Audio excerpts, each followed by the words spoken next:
Good morning, students. Welcome to Learners Academy.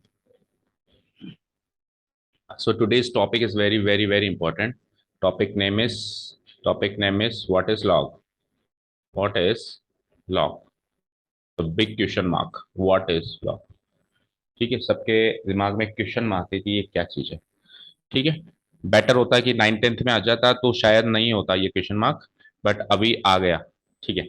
Again I am saying कि इसके derivative पे तो चर्चा केवल 5 मिनट की भी मुश्किल से चलेगी, क्योंकि इसका डेरिवेटिव तो बताया हुआ है कि log x का डेरिवेटिव क्या होता है. D by d x of log x क्या होता है. 1/x होता है, where x can not be equal to zero. Where x can not be equal to zero, इसका डेरिवेटिव होता है. तो डेरिवेटिव पे तो इतनी सी चर्चा है, थोड़ी बहुत एक्स्ट्रा चीजें होंगी जो उस टाइम बताएंगे, उसके लिए भी लॉग पूरा आना जरूरी है. बट मेन फोकस इस आज की क्लास का है कि लॉग को समझ लो अच्छे से. डिफरेंशिएशन चैप्टर में लॉग का इतना ज्यादा रोल फिर भी नहीं है, बट इंटीग्रेशन चैप्टर में बहुत है. जैसे लॉग की जो प्रॉपर्टीज हैं, उसके बेस कैसे चेंज करते हैं, इसका अलजेब्रा क्या होता है, लॉग का अलजेब्रा क्या होता है, कैसे लॉग्स को जोड़ा जाता है, गुणा किया जाता है, वो समझना बहुत इंपॉर्टेंट है. ठीक है, तो मेन फोकस यही रखना है कि लॉग समझ जाए, समझ में आ जाए अच्छे से लॉग एक्चुअली है क्या. ठीक है बेटा, शुरू करें. तो आप हेडिंग तो मार्क कर लो. Logarithmic functions. Logarithmic functions.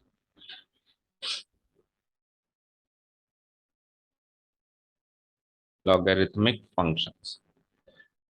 Exponential and logarithmic दो टॉपिक थे, जिसमें से हमने कल केवल एक्सपोनेंशियल फंक्शंस ही कवर किया फॉर अवर बेटर अंडरस्टैंडिंग, और आज अपन उसी फंक्शंस का इनवर्स करने वाले हैं. उसी फंक्शन का, कल वाले फंक्शन का क्या करने वाले हैं बेटा, इनवर्स करने वाले हैं. ठीक है. अब कुछ एग्जाम्पल से स्टार्ट कर रहा हूं, बड़े ध्यान से सुनना और समझना. हम्म. कल वाले फंक्शन का एक एग्जाम्पल ले रहा हूं. कल हमने एक्सपोनेंशियल फंक्शन सीखा था. Can you tell me what is an exponential function whose power is variable and base is some constant number. तो ऐसा ही एक एग्जांपल ले लेता हूं. जैसे अच्छा, फंक्शन कुछ इस तरीके से डिफाइन था कल. y equal to b of x, नहीं, b to the power x, where base is always greater than one, right. और यहाँ पे x की अलग अलग वैल्यूज रख के मैं y की अलग अलग वैल्यूज निकाल रहा था. ठीक है. अब सुनो, कल वाले फंक्शन में सबसे पहला काम अपन ये करते थे कि बेस को फिक्स कर देते थे.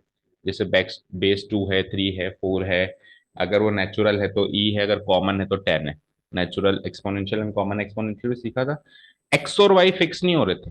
एक्स और वाई ग्राफ में चल रहे थे. एक्स कुछ रख रहे थे और वाई कुछ आ रहा था. एक्स कुछ रख रहे थे, यानी x and why were variables. Base fix करने के बाद x and why were variables, जहां पे एक्स इंडिपेंडेंट वेरिएबल था, इनपुट था, और वाई मेरा आउटपुट था, डिपेंडेंट वेरिएबल था. इन दोनों को उल्टा करने वाला फंक्शन ही लॉग है. अब सुनना ध्यान से. कल वाले फंक्शन में power was input, exponent was input. Machine है, बेस फिक्स कर दिया. मशीन ने कहा पहले मेरे प्रोग्रामिंग में आकर आप बेस फिक्स करो. आप मशीन है, मशीन में आपने बेस फिक्स कर दिया 10. बेस फिक्स कर दिया आपने 10. लेटेस्ट से ये बेस फिक्स कर दिया आपने 10. बड़े ही इतना क्या बोलते हैं उसको, बड़े ही मतलब बहुत ही अच्छे से समझना है इस चीज को, है ना. ये शुरू के 10 मिनट ही है ना, ये लॉग समझ में आ गया ना, तो आगे के जो ऑब्जर्वेशन, जैसे कल ऑब्जर्वेशन बताया मैंने, या बेस चेंज की प्रॉपर्टी, जो भी प्रॉपर्टीज वगैरह होता है, बहुत अच्छे से समझ में आ जाएगी. शुरू के 10 मिनट अच्छे से समझ लोगे तो, है ना. और कोई भी डाउट हो तो पूछना, है ना.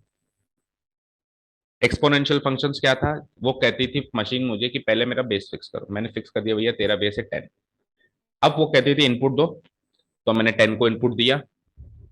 तो आउटपुट क्या आया, मैंने यहाँ से 1 फेंका, मशीन ने 10 फेंका आउटपुट के फॉर्म में. फिर बेस तो फिक्स है. बेस तो फिक्स है. एक भाई, आप कोई भी एक मशीन सोचो, उस मशीन में अपन इनपुट आउटपुट करते हैं, वो एक अलग चीज है, लेकिन कुछ उसकी प्रोग्रामिंग फिक्स करते हैं पहले. करते हैं कि नहीं करते हैं? करते हैं कि नहीं करते, बताओ. तो वो प्रोग्रामिंग में मैंने ऐसे मानो 10 को बेस को फिक्स कर रखा है, ये उसकी प्रोग्रामिंग फिक्स्ड है. फिर जैसे मैंने इनपुट अगेन 2 दिया, तो 10 स्क्वायर आउटपुट क्या मिला, उस मशीन ने मुझे आउटपुट क्या दिया, 100. फिर मैंने बेस तो फिक्स फिक्स था ही सही, 10 क्यूब किया तो उसका आउटपुट क्या मिला मुझे, 1000. इस तरीके से कल फंक्शन चल रहा था. तो कल वाली मशीन क्या कहती थी, मुझे पावर जो एक्सपोनेंट है वो एज इनपुट चाहिए, और मैं एक वैल्यू एज आउटपुट आपको दे दूंगी. आज लॉगरिथमिक मशीन उसकी इनवर्स मशीन है. वो क्या कहती है, वो जो कल आउटपुट आ रहा था ना, वो तो मुझे इनपुट के फॉर्म में दो, मैं आपको आउटपुट के फॉर्म में पावर दूंगी. A function which gives a function which gives exponent or power as output is called as logarithmic function. It's called log. ठीक है, अब इन्हीं का उल्टा कर रहा हूं, देखो इन्हीं का उल्टा कर रहा हूं, इन्हीं का उल्टा कर रहा हूं। तो ये 10 और ये 1, ये अभी इनपुट है, ये अभी आउटपुट है।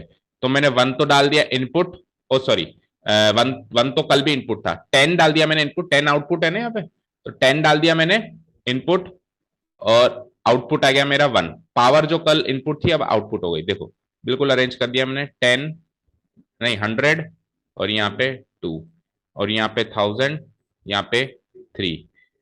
अब इसके इर्द गिर्द इस फंक्शन को डिफाइन कैसे करते हैं, लॉग लगा देते हैं एक तो, लॉग लगा देते हैं एक तो, और जो कल आपने मशीन के अंदर बेस फिक्स किया था 10, वो यहाँ पे नीचे लगा देते हैं। इसको रीड करते हैं, log 10 टू द बेस 10 1 है, log 100 टू द बेस 10 2 है, log 1000 टू द बेस 10 3 है। यानी कि इस तरीके का स्ट्रक्चर कभी भी समझ में लिखा हुआ हो ना, इस तरीके का स्ट्रक्चर कभी भी लिखा हुआ हो ना, तो आप बस ऐसे चला देना, ऐसे this to the power this becomes this, 10 to the power 2 becomes 100, 10 to the power 3 becomes 1000। बोलो कितना समझ आया? मतलब एक ऐसा फंक्शन है जिसमें मैं जो एक नंबर दे रहा हूं किसी बेस के साथ, तो आपको सोचना है उस बेस की कौन सी पावर वो नंबर होता है। जैसे मैंने कह दिया बेटा मुझे बताओ log 1000 टू द बेस 10 का आंसर क्या है, तो आप अब दिमाग क्या लगाओगे, आप दिमाग क्या लगाओगे, आप दिमाग क्या लगाओगे कि 10 की कौन सी पावर 1000 होती है। अब वो कई बार डायरेक्ट निकल जाती है, कई बार डेसिमल फॉर्म में भी निकलेगी। भाई ये तो मैंने सीधे सीधे एक्सपोनेंट्स लिए। अभी कल को सपोज करो मैं यहाँ पे सपोज करो मैं यहाँ पे 10,000 की जगह 2000 कर दूं, अब 10 की कोई डायरेक्ट पावर तो 2000 होती नहीं है ना, तो ऑब्वियसली डेसिमल में आएगी, आएगा आंसर। ठीक है, अभी तो मैं बिल्कुल परफेक्ट वही वैल्यूज एग्जांपल पे ले रहा हूं ताकि आपको समझ में आ जाए।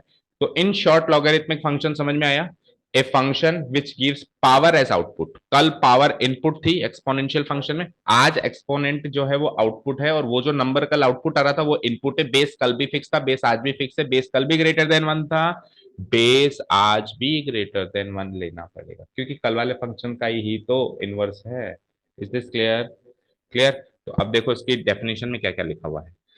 इसकी डेफिनेशन में लिखा हुआ है, कल वाले फंक्शन से स्टार्ट किया मैंने। कल वाला फंक्शन कुछ ऐसा था ना, उसकी वैल्यू मैंने ए मान, b to the power x लिया था अपन, बी फॉर बेस और एक्स मेरा इनपुट लिया था ना, और उसका आंसर मैंने क्या मान लिया, ए।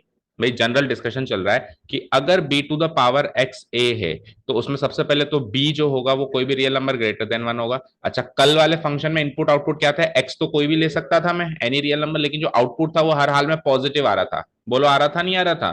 तो जो ये आउटपुट है a, ये क्या है, for any real positive, for ये क्या लिखा है, for any real positive real number है। ये समझ जाओ, कुल मिला के a यहाँ पे पॉजिटिव रियल नंबर है ना। यहाँ पे क्या है, इसको करेक्ट कर देते हैं थोड़ा सा,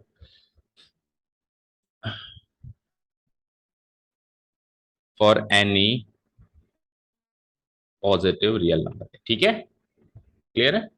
for any positive real number, जो आउटपुट होगा वो हर हाल में पॉजिटिव रियल नंबर होगा। क्लियर है ना अभी? ठीक है, तो ये कल वाली पिक्चर थी, अब इस वाली पिक्चर से आज वाली पिक्चर बना रहे हैं, डिराइव कर रहे हैं। ठीक है, तो कल जो आउटपुट था उस पे आज लोगरिथम लगने वाला है, आज वो इनपुट है, आज वो क्या है, इनपुट है। बेस कल भी बी था, आज भी बी ही है, और आउटपुट आज जो था वो एक्स होगा। जो कल एक्स इनपुट था वो एक्स आज क्या हो जाएगा, आउटपुट हो जाएगा। और इसको डिनोट कैसे कराते हैं, इसको डिनोट कराने का तरीका है log a to the base b।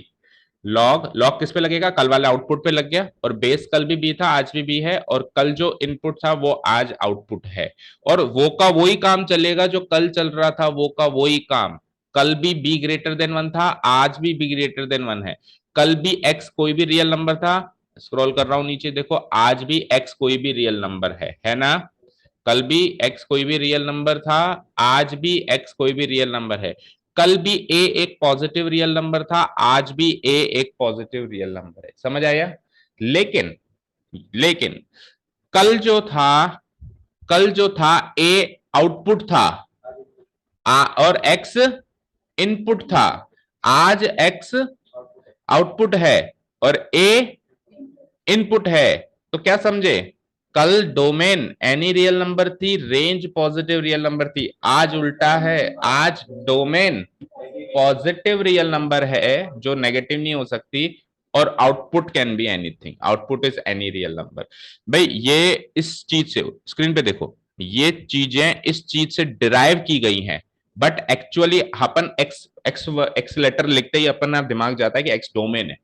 भाई डोमेन क्या होता है? पॉसिबल वैल्यूज ऑफ एक्स होता है। तो हमारा दिमाग ये जा रहा है कि शायद ये डोमेन है, but actually it is range, actually it is range. अभी जब डिफाइन करूंगा तो उसको एक्स थोड़ा ना कहूंगा, वाई कहूंगा।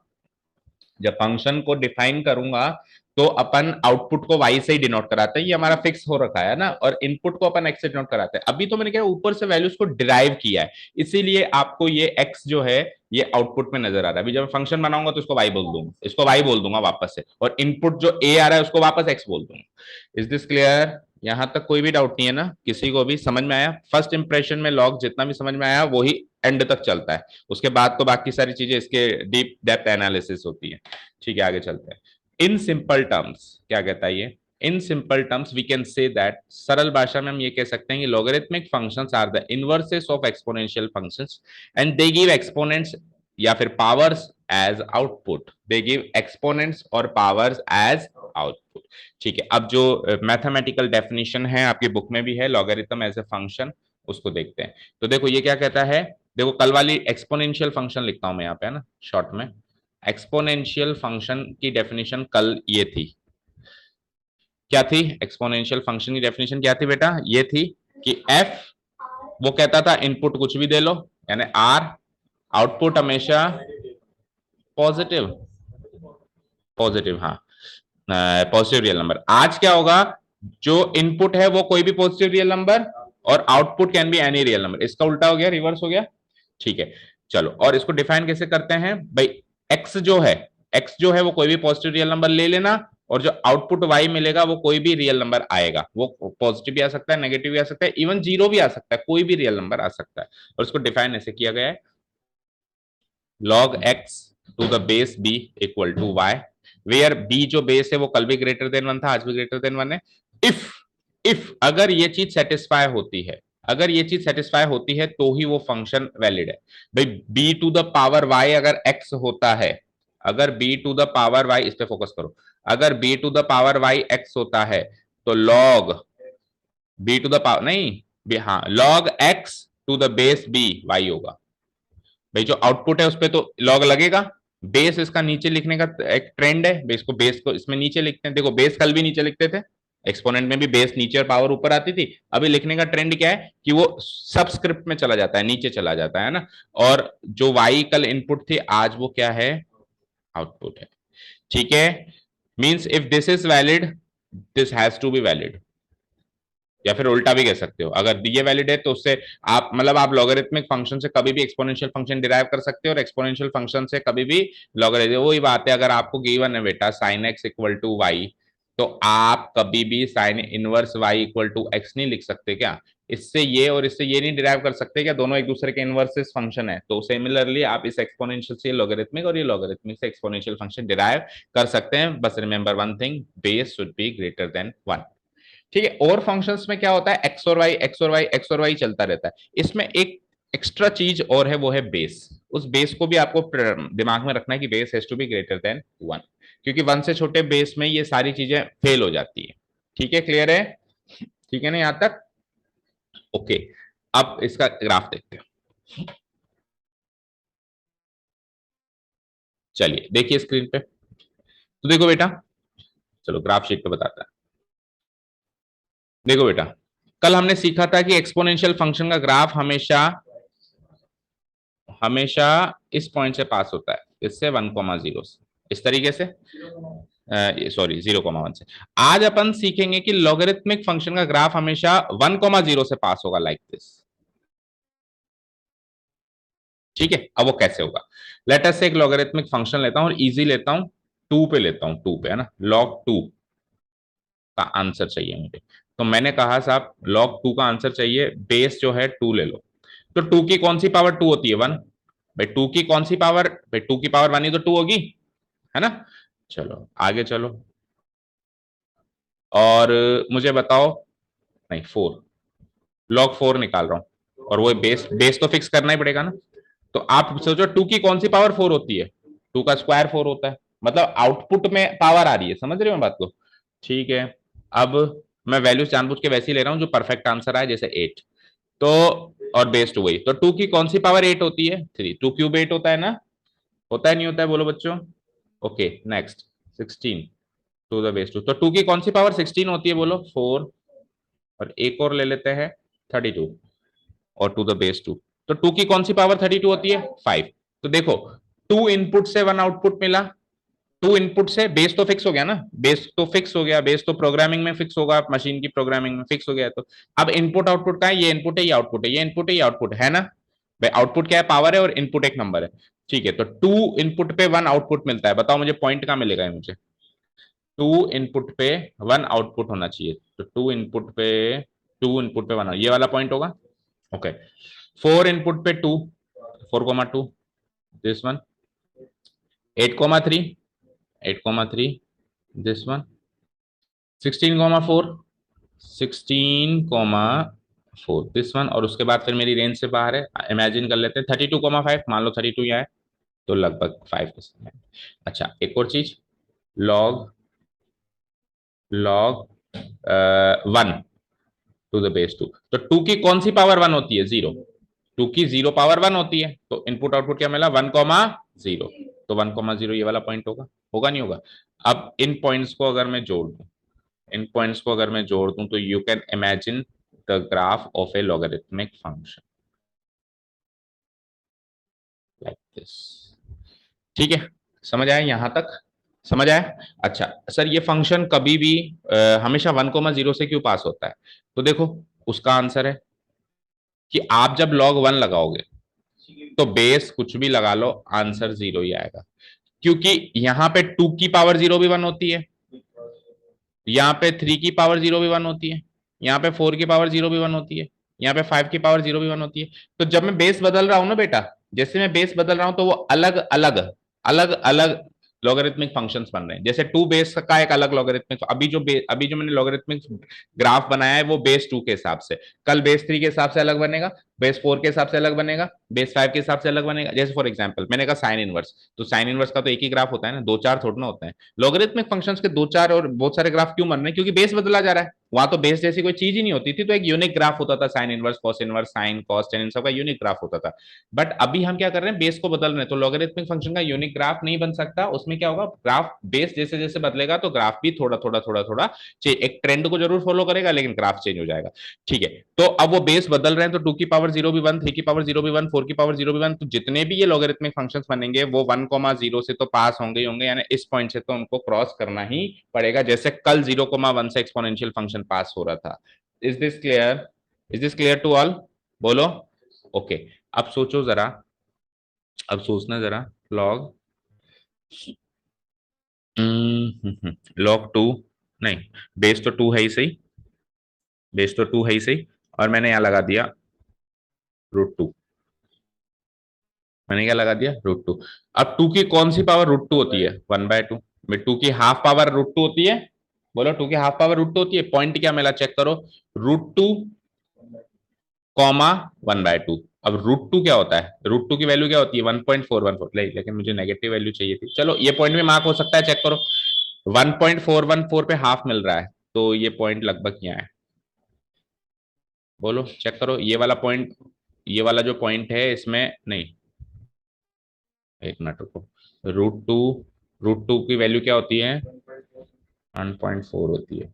हाँ तो सही तो है, 1.4 ही तो है, ये देखो 1 और 2 के बीच में लगभग 1.4 ही तो है, और वैल्यू देखो हाफ मिल रही है, नहीं मिल रही है, मिल रही है ना। तो ये भी इमेजिन कर पा रहे हो, लेकिन मैं सोच रहा हूँ एक नेगेटिव वैल्यू लूँ। तो देखो इमेजिन करो कि अगर मैंने इसको 1 से छोटा किया, मतलब एक्स की वैल्यू को, जो इनपुट है मेरा, जो इनपुट है मेरा उसको मैंने क्या किया, 1 से छोटा किया, तो अब आपको आंसर कुछ ऐसा चाहिए जो 1 से छोटी वैल्यू है। अब आपको आंसर कुछ ऐसा चाहिए जो 1 से छोटी वैल्यू है, और 1 से छोटी वैल्यू का आंसर हमेशा तभी आता है जब पावर नेगेटिव हो। फॉर एग्जाम्पल इस सारी चीज को मैं डिलीट कर दूं, थोड़ा थोड़ा देखना, इमेजिन करना, एक चीज सोचना, सारा काम इमेजिनेशन पे है यहाँ पे, है ना। और फिर कुछ डायरेक्ट ऑब्जर्वेशंस लेके चलेंगे आगे जो अपने को याद रखने हैं, बट थोड़ी सी अभी अंडरस्टैंडिंग बन जाती है तो आगे का हमारा रास्ता आसान हो जाता है, चीजें देखते ही समझ आ जाती है। देखो मुझे एक चीज बताओ, सोच के बताना। टू की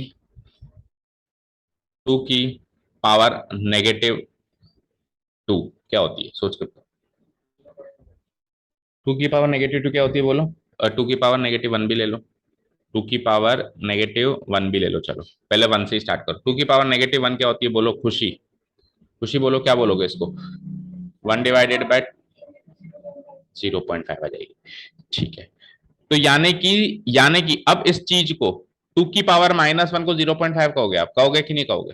तो ये अभी एक्सपोनेंशियल फंक्शन है, इस जगह पे इसको लॉगरिथमिक फंक्शन में कन्वर्ट करो तो log 0.5 to the base two will be -1।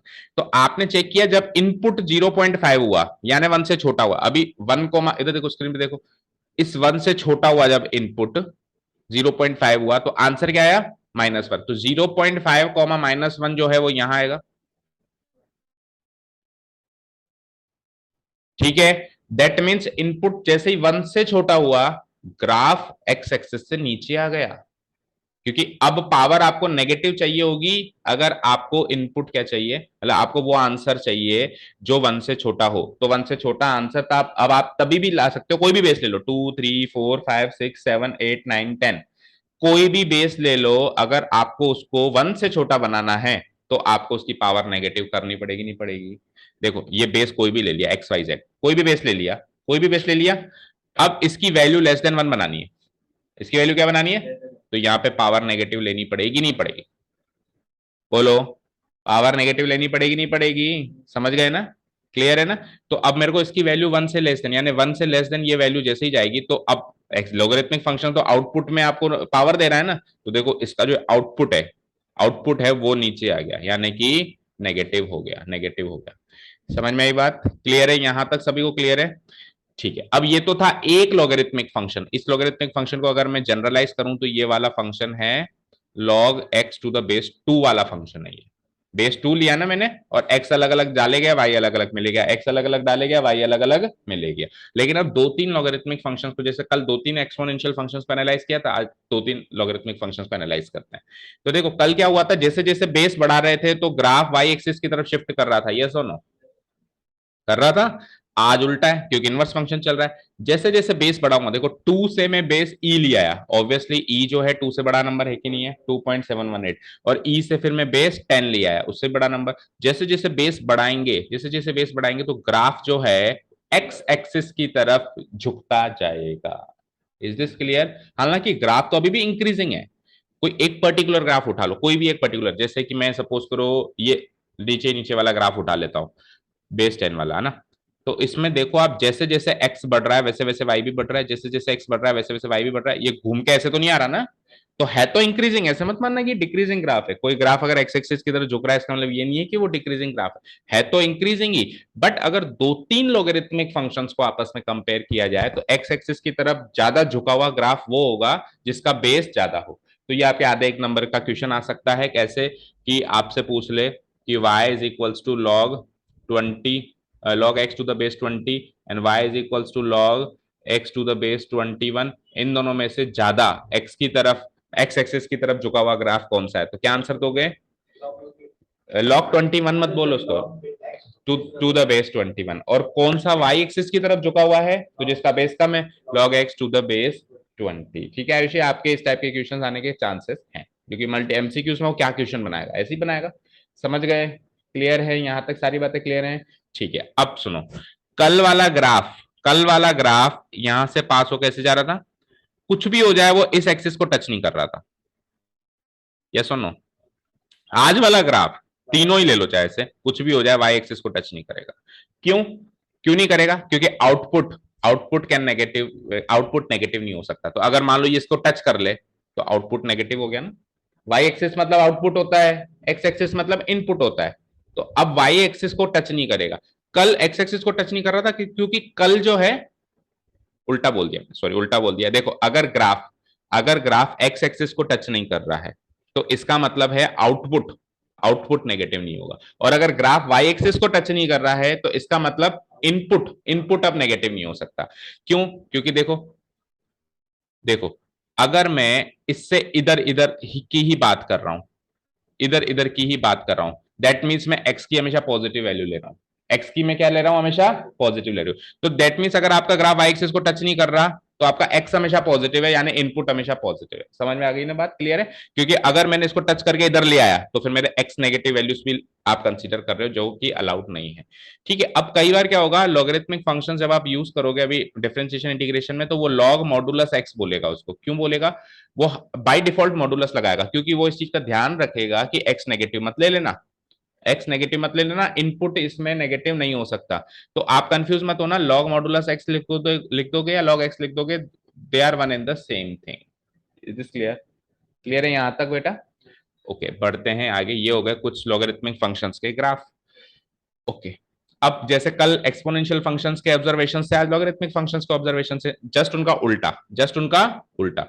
कल डोमेन कोई भी रियल नंबर थी, इनपुट कोई भी रियल नंबर थी, आज डोमेन पॉजिटिव रियल नंबर है।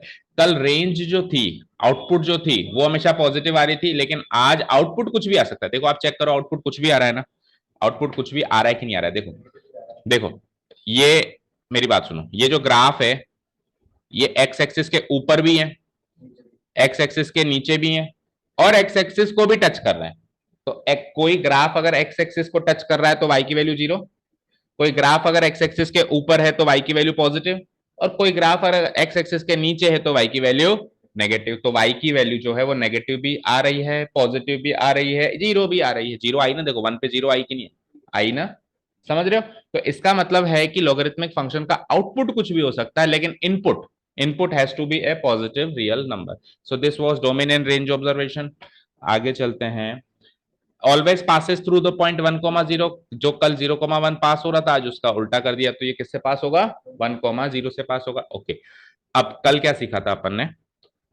कल हमने ये सीखा था कि एक्सपोनेंशियल फंक्शंस के ग्राफ में, इसी में बना के मैं आपको थोड़ा सा याद दिलाता हूं।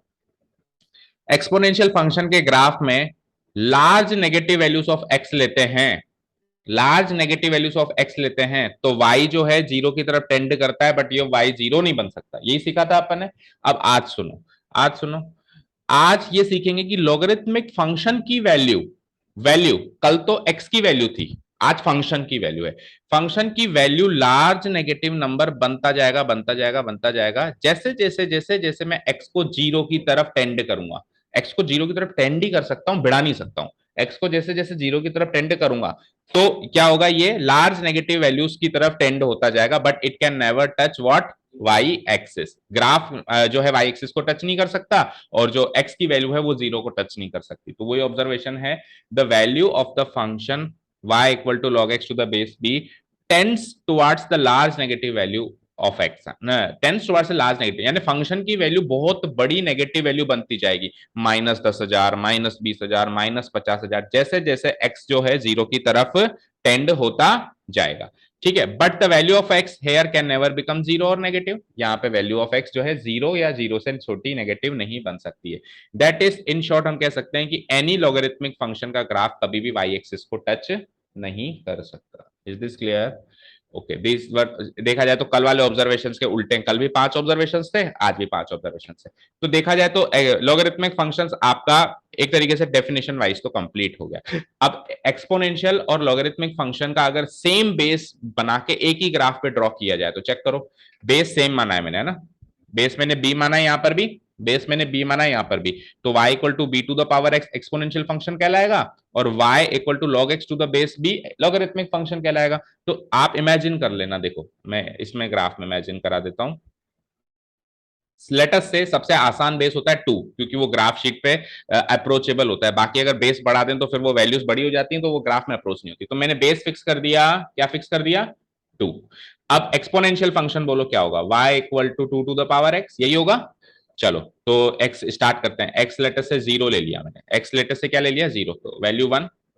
ठीक है, x मैंने क्या ले लिया भाई? x अगर मैंने 0 ले लिया तो वैल्यू 1, x मैंने अगर 1 ले लिया तो वैल्यू 2, x अगर मैंने 2 ले लिया तो वैल्यू 4, और x अगर मैंने 3 ले लिया तो वैल्यू 6, 8। तो 0,1, 1,2, 2,4, 3,8 एंड सिमिलरली 4,16 कहीं बाहर चला जाएगा।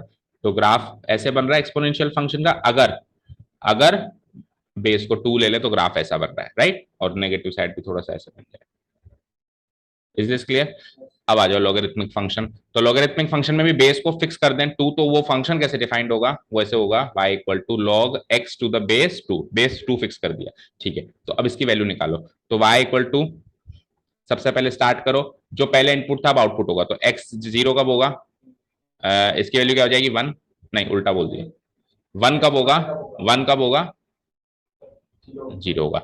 तो 1,0 यानी ये वाला पॉइंट, ठीक है। नेक्स्ट, अब आप ये बढ़ाए जाओ, ये बढ़ाए जाओ। बेस 2 है, नहीं यहाँ पे वैल्यू लेकिन ऐसे ही लो जैसे 2, तो 2 की पावर 1 ही होती है 2। तो यानी कि पॉइंट क्या मिला? 2,1। 2,1 दैट मीन्स हेयर, ठीक है। आगे आ जाओ, y इक्वल टू लॉग, अब आप वैल्यू ऐसी लो ताकि वो डिफाइन हो, जिससे 2 के बाद 4 लेनी पड़ेगी अपने को वैल्यू यहाँ पे, ठीक है। और बेस 2 तो 2 का स्क्वायर होता है। तो आंसर क्या मिला? 4,2। 4,2 ये रहा।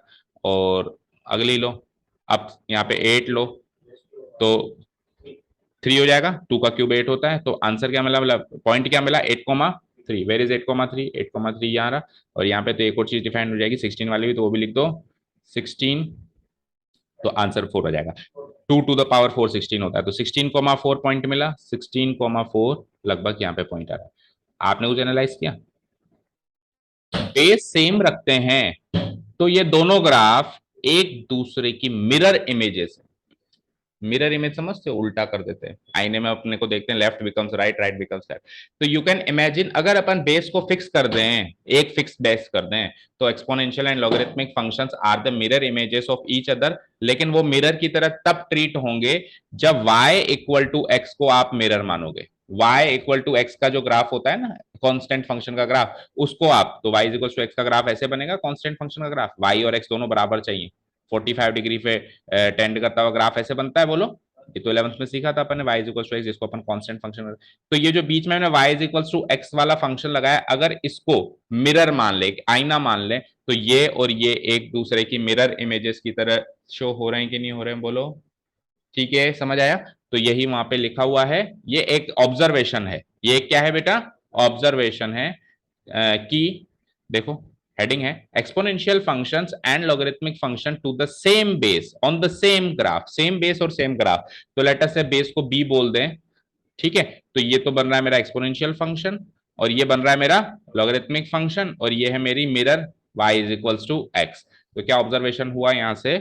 ऑब्जर्वेशन ये है कि when we draw the two graphs, exponential function graph and logarithmic function graph to the same base b, obviously 1 से बड़ा लेना पड़ेगा base, then both the graphs act as mirror images of each other. दोनों के दोनों graphs एक दूसरे की कैसे ट्रीट होती हैं? Mirror images. Taking the graph of y is equals to x as mirror, उसमें y is equals to x as को मिरर लेना पड़ेगा, तब वो एक दूसरे की मिरर इमेजेस की तरह ट्रीट होंगे।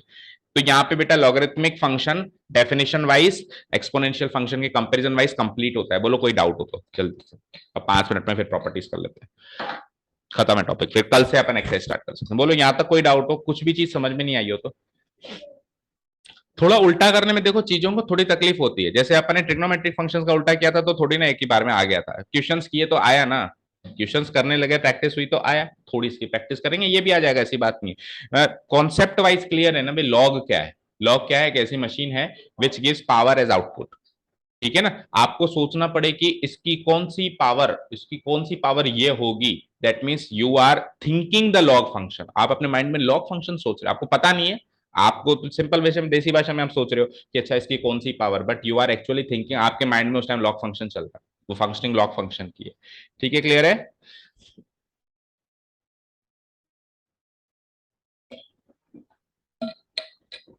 Next important topic, very important topic which will help you. अभी तक जो मैंने सिखाया वो अगर मैं ना भी सिखाता तो भी आपके डेरिवेटिव तो हो जाते, because you know log x का डेरिवेटिव 1/x होता है। लेकिन अब जो मैं सिखा रहा हूं वो अगर ना सिखाएं तो डेरिवेटिव में दिक्कत आएगी। क्यों? उसका कारण सुनो, पहले उसका कारण सुनो। हमने सीखा है कि D by d x of log x 1/x होता है।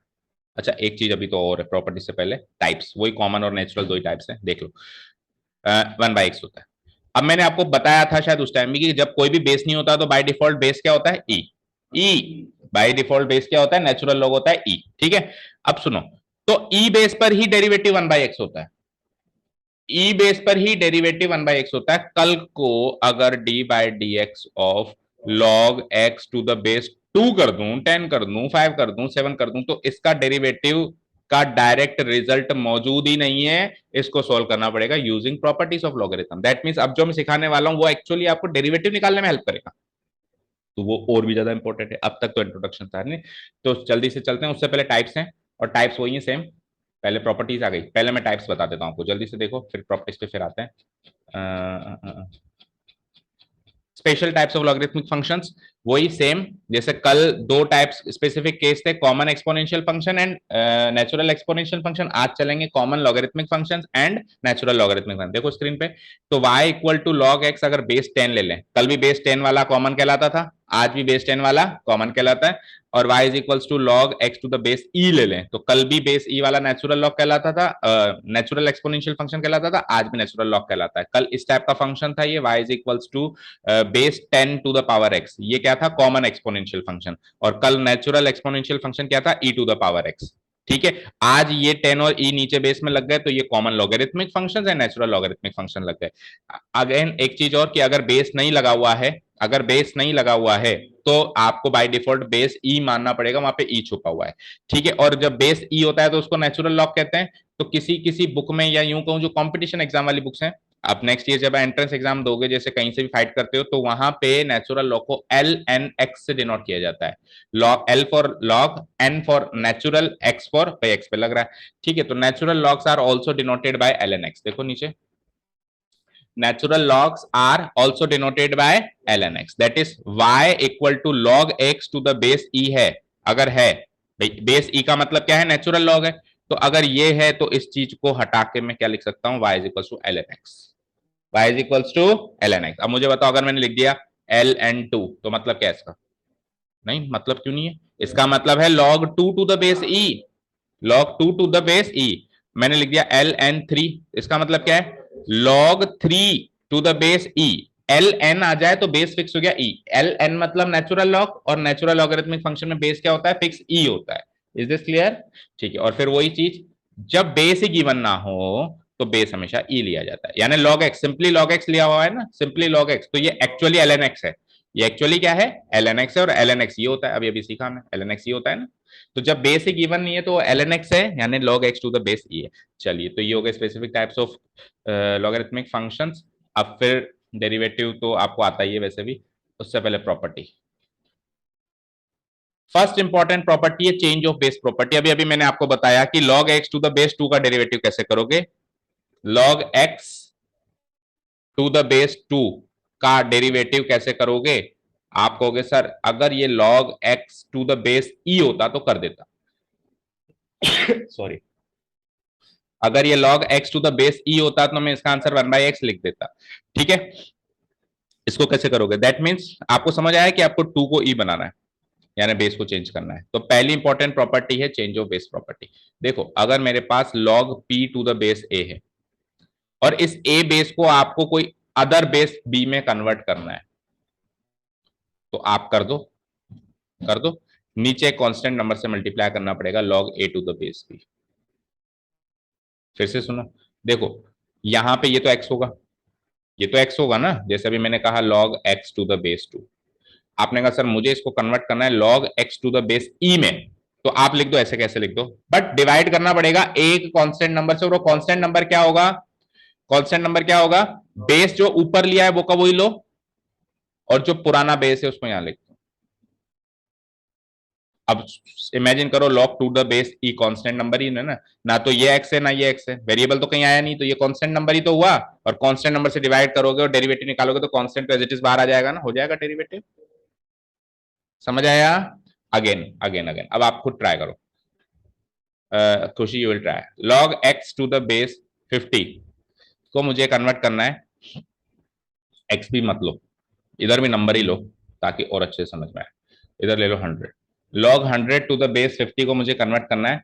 इस 100 को तो बदल नहीं सकता, जिस पे इनपुट लग रहा है वो तो बदल नहीं, लेकिन मुझे बेस बदलना है, चेंज ऑफ बेस प्रॉपर्टी चल रही है, बेस को बदलने का काम चल रहा है। तो 50 को मुझे सपोज करो 60 बनाना है, बेस को मेरे को 50 से 60 बनाना है, तो फिर डिवाइड किससे करूंगा, बस ये सोचना है डिवाइड किससे करूंगा। खुशी ट्राई करो।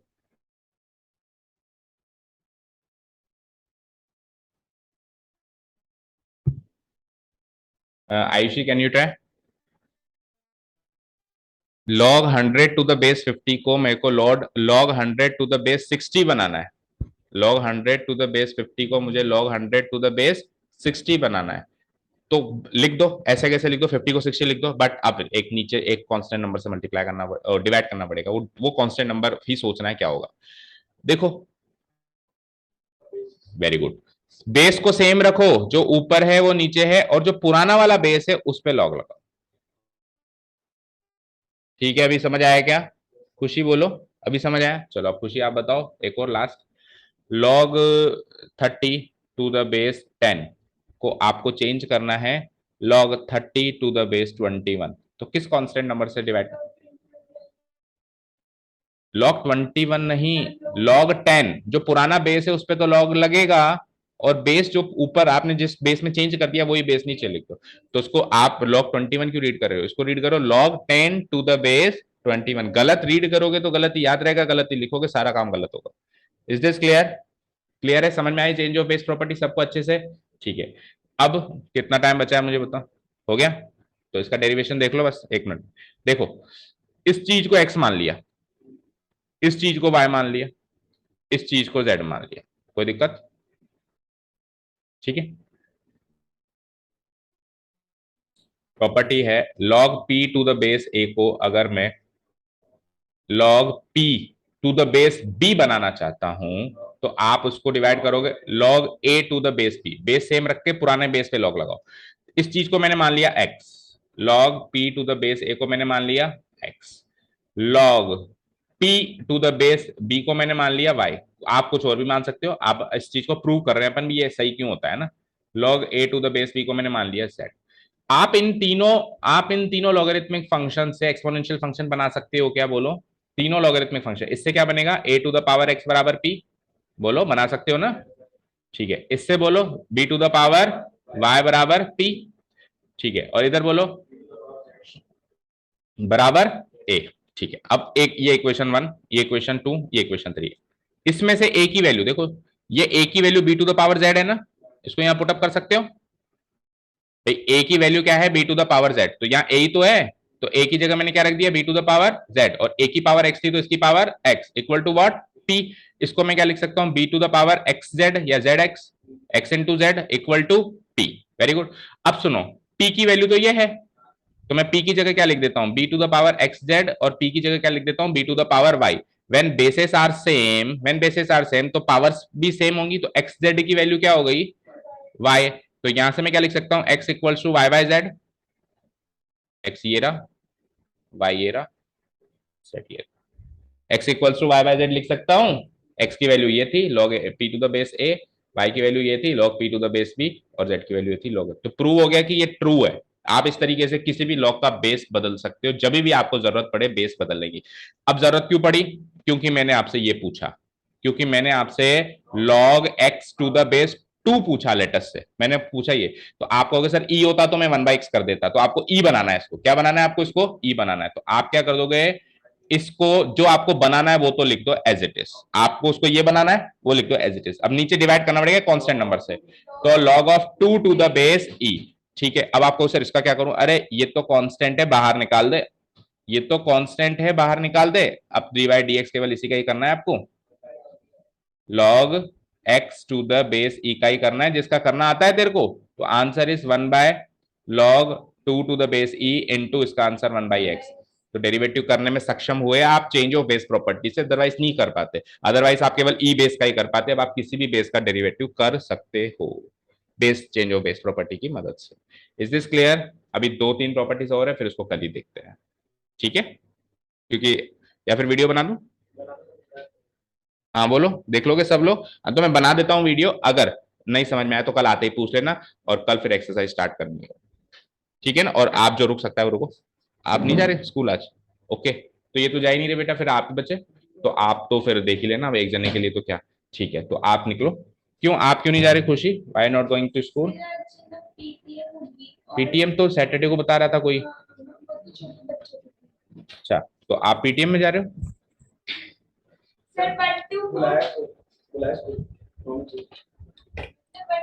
या तो आप झूठ बोल रहे हो, आप ये झूठ बोल रहे पीटीएम भी है और लेकिन है ना 1 to 4 क्लासेस भी होगी, लेकिन क्या है ना वो इंडिपेंडेंस डे ना तो 4 के बाद एक भी पीरियड में क्लास नहीं होती और पीटीएम भी है तो इसलिए हम नहीं जाते। Okay fine, no problem. Must watch the video है ना, क्योंकि कल एक्सरसाइज से पहले सब कुछ कंप्लीट होना चाहिए। Okay, change of base property समझ में आया बच्चों दोनों को आपको? इस तरीके से आप किसी भी, अब थोड़ा पहले स्लो चल लेते हैं, वी हैव टाइम, है ना? तो इस तरीके से अपन किसी भी ए नाम के बेस को बी नाम के बेस में चेंज कर सकते हैं, ये हमारे पास हमेशा ऑप्शन अवेलेबल है। ठीक है, आप देखो यहाँ पे भी वही लिखा है कि इस चीज को तो एक्स मान लिया, इस चीज को वाई मान लिया और इस चीज को जेड मान लिया, और इन तीनों लॉग फंक्शन से फिर मैंने एक्सपोनेंशियल फंक्शन बना दिए, b to the power y बराबर p, b to the power z बराबर ए। इक्वेशन 1 2 3 मार्क कर दी। अब इन इक्वेशंस को आपस में सॉल्व कर दिया, जैसे कि ए की वैल्यू ये थी तो इस ए की वैल्यू को मैंने यहाँ पे पुटअप कर दिया, पुटअप कर दिया। तो क्या करेंगे अपन, putting the value of a from equation 3 to equation 1, ये करेंगे बोलो, putting the value of a from equation 3 to equation 1। तो इक्वेशन 1 अब कुछ ऐसी दिखाई दे रही होगी, यहाँ पे पहले ए था, इक्वेशन 1 में पहले यहाँ पे ए था, अब वो ए की वैल्यू डाल दी मैंने इक्वेशन 3 से। अब z इंटू एक्स, आपको पावर सॉल्व करना आता ही है कि पावर के ऊपर पावर क्या होता है, प्रोडक्ट ऑफ पावर्स हो जाता है, इक्वल टू पी। अब p की वैल्यू फिर इक्वेशन 2 से आपने b की बेस में नोट डाउन कर ली, again putting the value of p from equation 4 to equation 1। तो ये p की वैल्यू इक्वेशन 2 से ये है, नहीं ये है, p की वैल्यू इक्वेशन 2 से ये है, b to the power y है, और ये वाली वैल्यू एज इट इज लिख दी, भले इधर लिख दो उधर लिख दो कोई फर्क नहीं पड़ता। तो यहाँ से अगर बेस सेम है तो y इक्वल टू क्या हो जाएगा, zx हो जाएगा, और यहाँ से आप इजीली डिराइव कर सकते हो कि x equals to y by z। तो x क्या था, x क्या माना था, ये माना था, y क्या माना था, ये माना था, और z क्या माना था, ये माना था। तो ये जो चीज स्टार्ट करी वो एंड में जाके प्रूव हो गई। Is this clear? वैसे प्रूफ आता नहीं है एग्जाम्स में, बट इन केस आ जाए तो आधे एक नंबर का ये छोटा सा आप डेरिवेशन करके आ सकते हैं। एंड मोस्ट इंपॉर्टेंटली जब आपको प्रूफ आता है ना तो आपको चीज बहुत अच्छे से आती है। तो अभी आपको प्रूफ आएगा तो आप जब चेंज ऑफ बेस प्रॉपर्टी लगा रहे होंगे तो आपको विश्वास होगा आप सही लगा रहे हो। नहीं तो क्या होता है, आपको पता तो है नहीं कि ये सच है कि गलत है, तो आप है ना या तो लगाने में डरते हो या फिर आप गलत लगा देते हो। बट आपको प्रूफ पता है तो आप सही भी लगाओगे और आप लगाने में डरोगे भी नहीं, बेस चेंज करने में डरोगे भी नहीं। ठीक है, क्लियर है? नेक्स्ट चलते हैं second property. Second property is product to sum property, product to sum property. पहले प्रॉपर्टी को ध्यान से पढ़ो, वन सेकंड।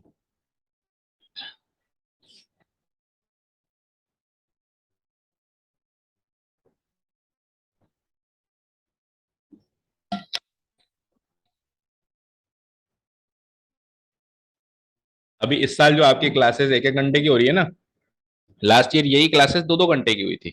आपको फायदा है क्योंकि ये नोट्स उनके साथ बैठ के बनाए थे, उन्होंने लिखे हमने भी लिखे। अब आपके साथ ये कि आपको बने बनाए, तो केवल नोट करने का काम तो आप रफली भी कर सकते हो, जल्दी जल्दी भी कर सकते हो, हमारी क्लास का टाइम तो बच गया ना।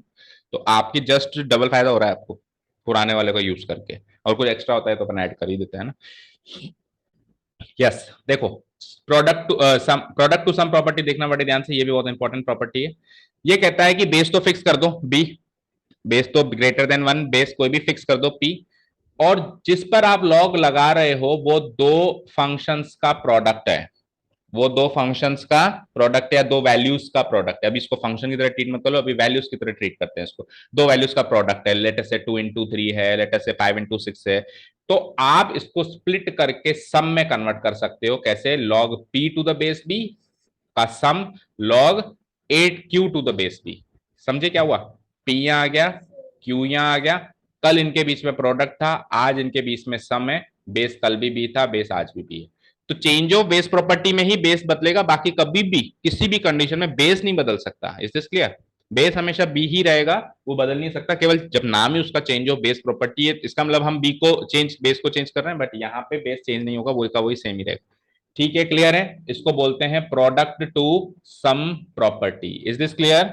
तो अब मुझे बताओ, लॉग अगर मेरे पास है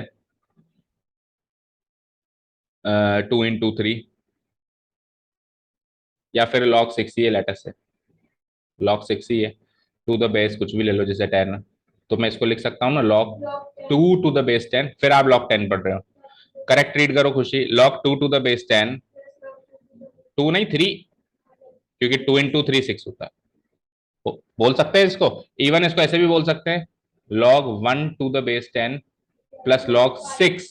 बेटा आप इसको ऐड करने की नजर से क्यों देख रहे हो, नहीं समझ आया क्या? चलो कोई बात नहीं, मेरे पास है log 6 टू द बेस 6 को कैसे आप फैक्टराइज कर सकते हो, या तो 1 इंटू 6, या 2 इंटू 3, या 3 इंटू 2, या 6 इंटू 1। तो अब आप इसको चार तरीके से लिख सकते हो, सपोज करो 1 इंटू 6 से स्प्लिट करना है तो log 1 to the base 10 plus log 6 to the base 10, ठीक है। 6 इज इक्वल टू 1 इंटू 6 होता है, 1 यहाँ आ रहा है 6 यहाँ आ रहा है, प्रोडक्ट टू सम, समझ आ रहा है? चलो सेकंड फॉर्म में चेंज करके बताओ, 2 इंटू 3 में चेंज करके बताओ, 2 इंटू 3 की नजर से देखें 6 को तो क्या होगा, बेस मत बदल देना बस, प्लस, बस ये मत सोचना कि यहाँ 2 और 3 ऐड हो रहे हैं, आप पे फोकस वहां जा रहा है कि 2 और 3 ऐड हो रहे हैं ना, इसकी वैल्यू और इसकी वैल्यू ऐड हो रही है, इसका जो भी आंसर है भाई, ये आउटपुट में एक पावर देता है, वो भी आउटपुट में एक पावर देता है, तो ये जो पावर देगा और ये जो पावर देगा उसको ऐड करना, उन पावर्स को ऐड करना, लेट अस सपोज करो ये 2 पावर देता है, ये 3 पावर देता है, तो 2 प्लस 3 पावर्स ऐड होकर 5 हो रही है, इज दिस क्लियर? चलो 3 इंटू 2 करेंगे तो इसी का स्प्लिट हो जाएगा, और 6 इंटू 1 करेंगे तो इस ऊपर वाले का उल्टा हो जाएगा, ठीक है ना, क्लियर है? ठीक है, अब इसको भी प्रूफ करते हैं कि ऐसा क्यों, तो चलो अपन अपने हिसाब से प्रूव करते हैं, वहां का फिर जो भी होगा देख लेंगे। तो अभी हमने क्या सीखा कि log p into q to the base b split होके क्या हो जाता है बोलो, plus log q to the base, ऐसे हो जाता है। अगेन पहले की तरह, अगेन पहले की तरह, इसको तो मान लो x, इसको मान लो y, आप कुछ और भी मान सकते हो, प्रूव भी तो करना है, इसको मान लो z। तो बोलो x की वैल्यू ये है, क्या है, log p q to the base b, इसकी वैल्यू क्या है x, आगे बोलो log p to the base b, इसकी वैल्यू क्या है y, p q sorry q q to the base b, इसकी वैल्यू क्या है। इन तीनों से अगेन जब तक अपन एक्सपोनेंशियल फंक्शन, क्योंकि लॉग में सोचना मुश्किल है, वही सेम बात है, आप जब इनवर्स ट्रिग्नोमेट्री नहीं लगा पाते थे तो आप उसको ट्रिग्नोमेट्रिक फंक्शन में कन्वर्ट कर देते थे कि नहीं कर देते थे, क्योंकि वो सोचना मुश्किल लग रहा था, और अभी लॉग में सोचना मुश्किल लग रहा है, एक्सपोनेंट में सोचना तो आसान है ना हमारे लिए, थोड़ा सा तो कन्वीनियंट है। तो मैं क्या कर देता हूँ, उसको क्या लिखूंगा, b to the power x, यानी बी की power x equal to p q, b to the power x equal to p q, इसको क्या लिखेंगे, b to the power y equal to p, इसको क्या लिखेंगे, b to the power z equal to q. Let us consider equation 1, equation 2, equation 3। अब पहले की तरह ही वैल्यूज रखना, पुटअप लिखना शुरू करने हैं। तो लेट अस से अगर मैं q की वैल्यू, नहीं q की वैल्यू नहीं, अ, अ, अ, अ, अ, दोनों मैं इन सबको सेम बेस p में लाना चाह रहा हूँ, तो उस हिसाब से मैं सोच रहा हूँ b की वैल्यू रख नहीं पाएंगे ना, b to the power x p q है, जेड हो जाएगा और वाई प्लस जेड हो जाएगा, वो तो समझ आ रहा है, चलो ऐसे कर लो, हाँ चलो ऐसे कर लो, देखो पी की वैल्यू और क्यू की वैल्यू, दोनों की वैल्यू इसमें रख दूं, तो इधर तो है b to the power x, no change, LHS में तो, आरएचएस में क्या है पी, पी की वैल्यू रखो बेटा, फिर पी इंटू क्यू है याद रखना, तो इंटू क्यू की वैल्यू रखो बेटा, तो हमने क्या किया, putting values of p and q from equation 2 and 3 to equation 1, ये किया। अब आपको सबको पता है कि जब बेस सेम होता है तो पावर ऐड हो जाती है, बोलो, ठीक है, तो ये y प्लस जेड हो गया, और बेस बेस सेम हो गया तो x की वैल्यू, x क्या था, y क्या था, z क्या था, हो गया proof, x equal to y plus z prove हो रहा है ना, x यही तो था, y यही तो था और z यही तो था, समझ आया? तो ये छोटा सा डेरिवेशन है, अगर आधा एक नंबर का आता है तो इस तरीके से डिराइव कर सकते हो आप, है ना। ये इस प्रॉपर्टी का नाम क्या है बोलो,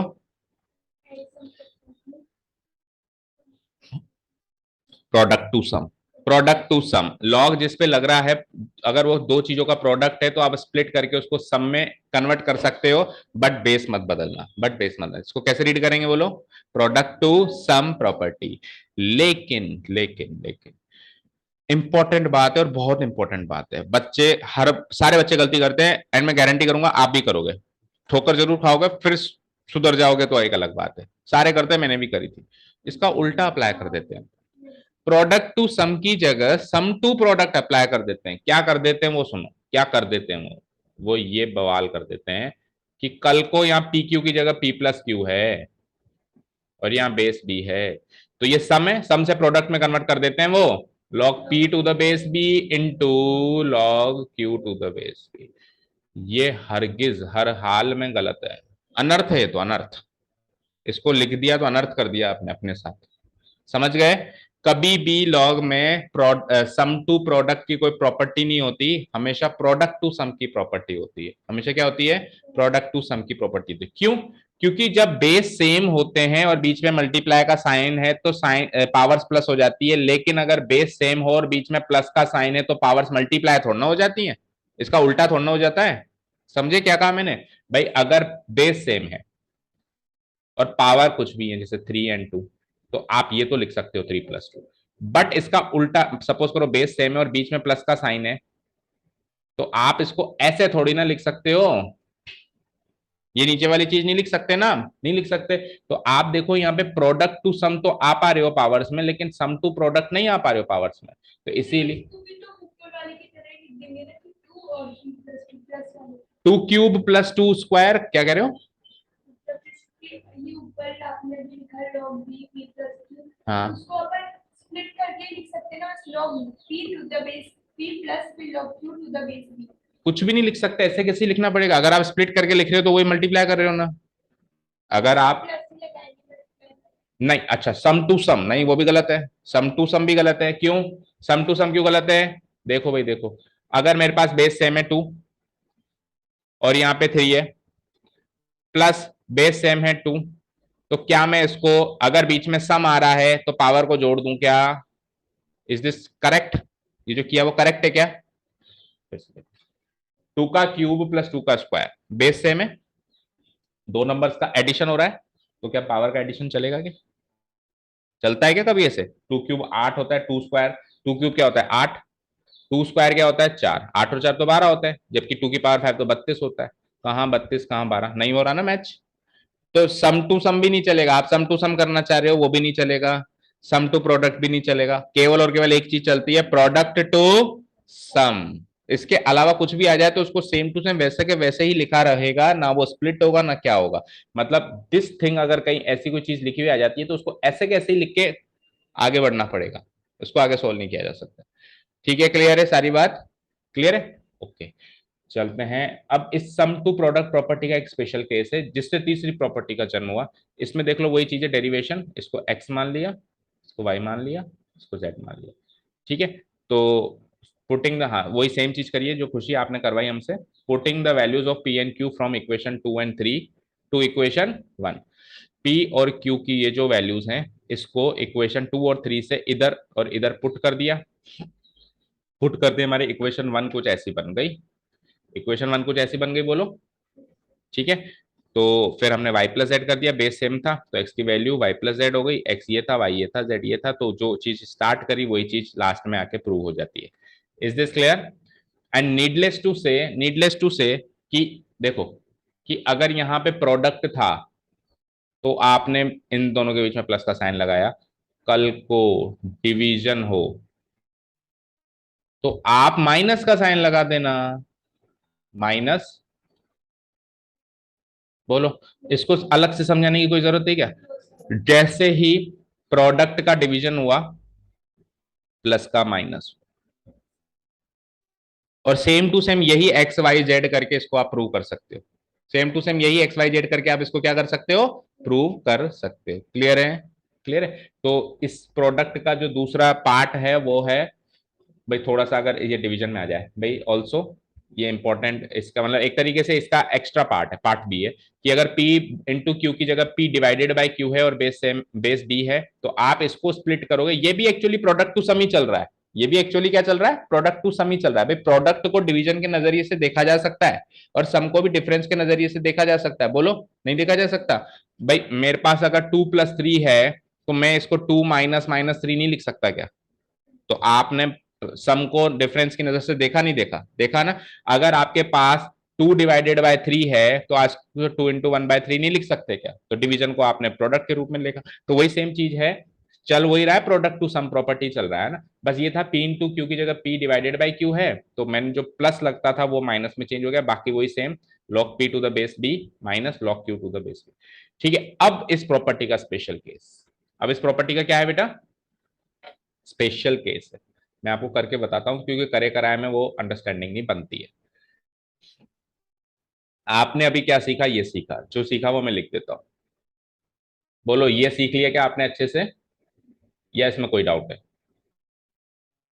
ये सीख लिया क्या अच्छे से? बोलो आयुषी एंड खुशी, अच्छे से सीख लिया ये? अब सपोज करो यहां पे P और Q सेम हो जाए, P एंड Q दो सेम नंबर्स हो जाए, P और Q की वैल्यू क्या हो जाए, सेम हो जाए, तो ये पूरी चीज कैसे कन्वर्ट हो जाएगी, बोलना जरा। P और Q सेम हो गए तो P × P हो गया, तो ये P² हो गया, क्या हो गया यहां पे बोलो, log P⁻B, और वहां पे Q की जगह भी P B। अब ये दोनों सेम चीज हो गई क्या? तो जैसे x+x 2x होता है, जैसे y+y 2y होता है, तो log P⁻B plus log P⁻B twice of log P⁻B होगा।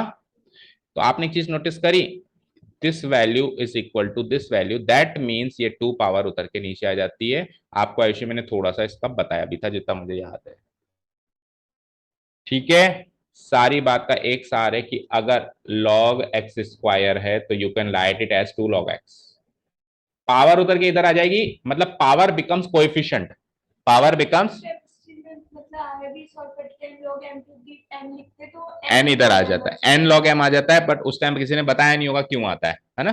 अभी इसलिए आता है, ये प्रोडक्ट टू सम प्रॉपर्टी का स्पेशल केस चल रहा है, P और Q को सेम रखते ही।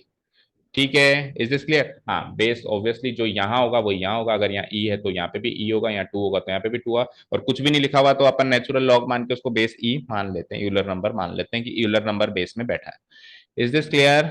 क्लियर, तो ये इसका स्पेशल केस है एंड ये भी बड़ा इंपॉर्टेंट है। प्रॉपर्टी तो दोनों तीनों ही इंपॉर्टेंट है। Special case of product to sum property जो अभी बताया उसी को थोड़ा कॉन्सेप्चुलाइज करते हैं कि log P, ये तो सीख लिया हमने, इसमें पुटिंग P = Q, भाई P और Q बराबर हो जाए, तो ये P और Q बराबर हो गए तो P × P हो गया, जो कि अगली स्टेप में P² हो गया। ठीक है, इधर भी P और Q बराबर हो गया, तो ये तो P है, Q भी P हो गया, और ये दोनों सेम चीज हो गई, तो ट्वाइस ऑफ दिस हो गई, ट्वाइस ऑफ दिस थिंग हो गई। तो आपने जो नोटिस किया वो ये नोटिस किया कि ये जो 2 है वो उतर के यहाँ आ चुका है, बेस ऑब्वियसली सेम है, इनपुट ऑब्वियसली सेम है। So we can conclude that, यहां से एक चीज कंक्लूड की जा सकती है, वेरी इंपॉर्टेंट। भाई अभी तो मैंने बेस 2 लिया था, बेस ये मतलब इधर मैंने 2 ले लिया था, लेकिन कल को 3 भी हो सकता है भाई, P × P P³ P × P भाई मुझे एक चीज बताओ बच्चों, कि अगर यहाँ पे PQ है तो P+Q हो रहा है, कल को यहाँ पे PQR हो जाए, 3 लोगों का प्रोडक्ट हो जाए, तो 3 में सम हो जाएगा ना, प्रोडक्ट टू सम में 3 में स्प्लिट हो जाएगा वो लॉग, बोलो नहीं समझ आया? फॉर एग्जाम्पल, मैंने लिखा log 12 to the base 3 ले लो। अब मुझे पता है 12 जो होता है ना वो 2 × 2 × 3 होता है, तो मैं इसको 3 में स्प्लिट कर सकता हूँ, log 2 to the base 3 plus log 2, दूसरा भी 2 ही है तो log 2 to the base 3 again, plus log 3 to the base 3। भाई 2 यहाँ आ गया, ये 2 यहाँ आ गया, ये 3 है। तो जब प्रोडक्ट 2 नंबरों का हो रहा था तो 2 लॉग में 2 सम में स्प्लिट हो रहा था, जब प्रोडक्ट 3 नंबरों का हो रहा है, भाई प्रोडक्ट टू सम कर रहे हो तो प्रोडक्ट जितने भी नंबरों का होगा उतने ही में वो स्प्लिट हो जाएगा, समझ रहे हो? तो अगर मेरे पास P × P है, 3 बार P है तो 3 बार में स्प्लिट होगा, भाई इधर भी log P हो जाएगा, इधर भी log P, इधर भी, तो थ्राइस ऑफ log P हो जाएगा। दैट मीन्स P³ में से 3 निकल के आ गया, P² में से 2 निकल के आ रहा था, और P³ में से 3 निकल के आ गया। दैट मीन्स कॉन्सेप्चुलाइज कर देते हैं कि कोई भी नेचुरल नंबर होगा ना, कोई भी नेचुरल नंबर होगा ना, वो एज इट इज निकल के आ जाएगा। फिर चाहे से वो 1 हो, 2 हो, 3 हो, 4 हो, 5 हो, 6 हो, एनीथिंग हो। इवन नेचुरल नंबर भी नहीं कह सकता हूँ, कोई भी रियल नंबर आ सकता है। मान ली यहाँ पे n की वैल्यू 1/2 भी हो सकती है, वो 1/2 भी उतर के आ जाएगी, कोई बड़ी बात नहीं। ठीक है, तो so we can conclude that ये जो अभी मैंने बताई वही चीज है कि log p के ऊपर कोई पावर लगी हुई है n और बेस b है, तो ये n पावर जो पावर है वो एक्चुअली अब कोएफिशिएंट का काम करी। कोएफिशिएंट समझते हो भाई, कितने गुना है, 2 गुना है कि 3 गुना है, 4 गुना है, वो कोएफिशिएंट कहलाता है। जैसे मैंने कहा 3x, तो इसमें 3x का कोएफिशिएंट 3 है, x का 3 गुना हो रहा है ना, तो वो जो पावर है वो अगली स्टेप में एज ए कोएफिशिएंट ट्रीट होगी। log p सेम रहेगा, बेस ऑब्वियसली सेम रहेगा। बेस तो तब तक नहीं बदल सकते जब तक चेंज ऑफ बेस प्रॉपर्टी ना लगे, नहीं तो बेस तो वही रहेगा। Is this clear to all? ठीक है, कितनी प्रॉपर्टी सीखी? नहीं, आई विल से 2 ही सीखी, एक तो चेंज ऑफ बेस प्रॉपर्टी और एक product to sum property. Product to sum का ये स्पेशल केस है जिसमें power becomes coefficient, power becomes coefficient. तो ये 2 प्रॉपर्टी सीखी हमने और 2 स्पेशल टाइप के लॉग फंक्शंस पहले कवर कर लिया अपन ने। अब डेरिवेशन का थोड़ा सा देख लो। डेरिवेटिव ऑफ लॉगरिथमिक फंक्शन ये होता है, ये क्या होता है बोलो? log x। अगर सिंपली log x लिखा हुआ है तो वो बेस e का माना जाता है और उसका डेरिवेटिव क्या होता है? 1/x होता है। दैट मीन्स इससे ये चीज, और x should not be equal to 0। x यहाँ पे 0 नहीं होना चाहिए। एंड ऑब्वियसली आपको पता है कि यहाँ पे आप पॉजिटिव रियल नंबर लेते हो नहीं लेते हो? भाई लॉगरिथमिक फंक्शन का डोमेन क्या है? R plus. अभी भी सीखा ना, लॉगरिथमिक फंक्शन का डोमेन क्या है? आर प्लस, और रेंज कोई भी रियल नंबर है। तो जब आप डोमेन आर प्लस ले रहे हो, दैट मीन्स जो ये x होगा वो हर हाल में पॉजिटिव होगा, और x हर हाल में पॉजिटिव होगा तो 0 नहीं होगा। तो लिखा हुआ है x not be equal to 0। ठीक है, 0 भी नहीं हो सकता, 0 से छोटा भी नहीं हो सकता, ये x हर हाल में पॉजिटिव रियल नंबर ही होना चाहिए। यानी कि log ऑफ 0 लगा रहे हो तो आप चीज ही गलत लिख रहे हो, तो डिफाइंड ही नहीं है, ये तो डिफाइंड ही नहीं है। क्योंकि किसी भी नंबर की कोई सी भी पावर किसी भी नंबर पे, मतलब log 0 का मतलब ये है कि 0 आंसर कैसे ला सकते हो? तो किसी भी नंबर पे कोई भी पावर लगा के 0 आंसर आ ही नहीं सकता। बताओ, कोई भी नंबर पे कोई भी पावर लगा के can you find the answer 0? हो सकता है ऐसा? नहीं हो सकता ना। केवल एक ही जगह हो सकता है, अगर 0 टू द पावर। लेकिन देखो वो भी नहीं होगा, क्योंकि पावर 0 तो हमेशा 1 होती है, चाहे से 0 पे क्यों ना लगे। भाई 2 टू द पावर 0 1 होती है, बोलो। 3 टू द पावर 0 1 होती है, बोलो। 5 टू द पावर 0 1 होती है, तो 0 टू द पावर 0 भी 1 होती है, 0 नहीं होती है। 0 टू द पावर 1 फिर भी 0 होगी। ठीक है, तो आप 0 लाने के लिए किसी भी नंबर के ऊपर कोई भी नंबर नहीं चढ़ा सकते। ठीक है ना, क्लियर है? समझ में आ गई बात? क्लियर है? ठीक है, तो कल को अगर मैं आपसे कहूं बेटा करो, करके बताना, log x स्क्वायर का डी बाई डी एक्स। अभी एक्सरसाइज मटेरियल चल रहा है, एक्चुअली एक्सरसाइज में आपको ये काम करना है। ये लॉग फंक्शन की डेफिनेशन कोई नहीं पूछने वाला। ये हाँ, इंटीग्रेशन वाले चैप्टर में थोड़े से ये बेस प्रॉपर्टी चेंज करना, या वो आएंगे ना डिफरेंशियल इक्वेशंस, वहां पे भी ये बेस प्रॉपर्टी चेंज करने और ये प्रोडक्ट टू सम, ये सारी चीजें काम आएंगी। ऐसा नहीं कि वेस्ट है, काम आएंगी। बट अभी जो एक्सरसाइज करने वाले हैं, कल वाली एक्सरसाइज, वो आपको बिल्कुल बच्चों वाली लगेगी। आप ये कहोगे सर इतना सारा पढ़ा है, कुछ ही नहीं है इसमें। तो आपको केवल ये जो ये एक लाइन देख रहे हो आपको स्क्रीन पे, बोलो बेटा आयुष, ये लाइन देख रहे हो, ये सिंगल लाइन से कल पूरी एक्सरसाइज सॉल्व हो जाएगी। इससे पहले का जो भी था वो सब आपके आगे की नॉलेज के लिए, कल का और आज की 2 क्लासेस आपके आगे की नॉलेज के लिए। इस सिंगल लाइन से पूरी एक्सरसाइज 5.4 जो होगी सॉल्व हो जाएगी। बताओ log ऑफ एक्स स्क्वायर का डेरिवेटिव कैसे करोगे? क्योंकि पहले 2 को आगे लेंगे तो 2 log x हो जाएगा, और log x मैं कह रहा हूं उसको कन्वर्ट मत करो, ऐसे ही करो। भाई आप log एक्स स्क्वायर को 2 log x में कन्वर्ट करके फिर करना चाह रहे हो ना, वो मत करो, सिंपली चेन रूल लगाओ। तो log x का डेरिवेटिव 1/x होता है, तो log एक्स स्क्वायर का डेरिवेटिव 1/x स्क्वायर होगा। लेकिन चेन रूल से एक्स स्क्वायर का भी डेरिवेटिव होगा, जो कि क्या होता है? 2x। तो x से ये पावर कट गई, आंसर इज 2/x। और अगर आपने इसको 2 log x में पहले ही चेंज कर दिया तो भी आंसर सेम आएगा, करके देख लो। 2 log x का अगर आप डेरिवेटिव करते हो तो 2 तो 2 ही होगा, और log x का डेरिवेटिव 1/x, तो ये भी अगेन आ रहा है। इससे भी साबित हो रहा है कि ये चीज इसके बराबर है, क्योंकि दोनों का डेरिवेटिव बराबर निकल रहा है। ठीक है, क्लियर है? एक और करके बताओ। वैसे तो कल कॉन्स्टिट्यूशंस में आ ही जाएगा, लेकिन कल का सेट एक दो एग्जाम्पल करेंगे तो फील मिल जाएगा कि आज क्या सीखा। log ऑफ साइन एक्स का डेरिवेटिव कैसे करोगे और क्या करोगे? बोलो, सबसे पहले किसका करोगे? ना, बाहर वाले फंक्शन का सबसे पहले आउटर मोस्ट, तो outer most function is log. अगर ये लॉग एक्स होता तो डेरिवेटिव 1/x होता, बट ये तो लॉग ऑफ साइन एक्स है, तो डेरिवेटिव 1/sin x। भाई इसके अंदर जो भी होता है वो डिनोमिनेटर में आता है ना, तो 1/sin x। अब चेन रूल से अंदर भी तो जाओगे, तो sin x का डेरिवेटिव, तो answer is cot x, cot x। Therefore आपको आगे चलकर याद रखना है 3-4 एक्सरसाइजेस के बाद कि log ऑफ sin x का डेरिवेटिव cot x होता है। और जब अपन ये चैप्टर खत्म कर देंगे और इंटीग्रेशन शुरू होगा, तो you will get to know कि differentiation integration is the reverse process of integration. भाई आप अगर d by d x of x square बोलो 2x लिखते हो, लिखते हो, तो आप इंटीग्रेशन 2x एक्स स्क्वायर लिखोगे, ये इंटीग्रेशन का साइन है। इसके ऊपर इंटीग्रेशन करोगे तो एक्स स्क्वायर आएगा, इसके ऊपर डिफरेंशिएशन करो तो आप सोचो log sin x का डेरिवेटिव cot x होता है। आप कहोगे सर ये अटपटा सा क्यों याद रखें? बेटा याद रखना पड़ेगा, क्यों? क्योंकि कल को cot x का इंटीग्रल भी तो याद रखना है। भाई डायरेक्ट जो 6 ट्रिग्नोमेट्रिक फंक्शंस हैं, sine cos tan cosec sec cot, सबका आपने डेरिवेटिव याद किया, तो 6 ट्रिग्नोमेट्रिक फंक्शन का इंटीग्रल तो याद करोगे, और कुछ करोगे नहीं करोगे? तो cot x का integral log sin x। Is this clear to all? ठीक है, चलो तो फिर कल अब बाकी चीजें एक्सरसाइज में ही डिस्कस करेंगे। अभी आप जा सकते हो। आप घर जाते ही आई विल सजेस्ट कि सबसे पहला काम यही करें कि वीडियो देखकर ये नोट्स अभी के अभी कंप्लीट करें, काम पेंडिंग ना छोड़ें।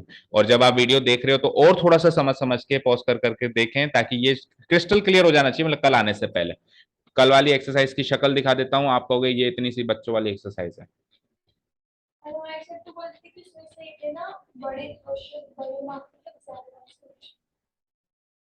बहुत इजी से एक्सरसाइज है, बहुत इजी से बच्चों की तरह सॉल्व कर दोगे। कुछ इसमें एक्सपोनेंशियल फंक्शंस हैं, देखिए ये एक्सपोनेंशियल एक्सपोनेंशियल एक्सपोनेंशियल, ये एक्सपोनेंशियल, ये एक्सपोनेंशियल, और फिर देखो ये एक्सपोनेंशियल, ये लॉगरिथमिक, ये लॉगरिथमिक, ये लॉगरिथमिक प्लस एक्सपोनेंशियल, और ये भी लॉगरिथमिक प्लस एक्सपोनेंशियल का कॉम्बिनेशन। दोनों का आपको डेरिवेटिव ही करना है बस, ठीक है ना। और सब में बेस ई लिया है, सब में बेस क्या लिया है? ई ही लिया। देखो यहाँ पे बेस लिख ही नहीं रहा, वो बेस लिख ही नहीं रहा तो बेस ई है।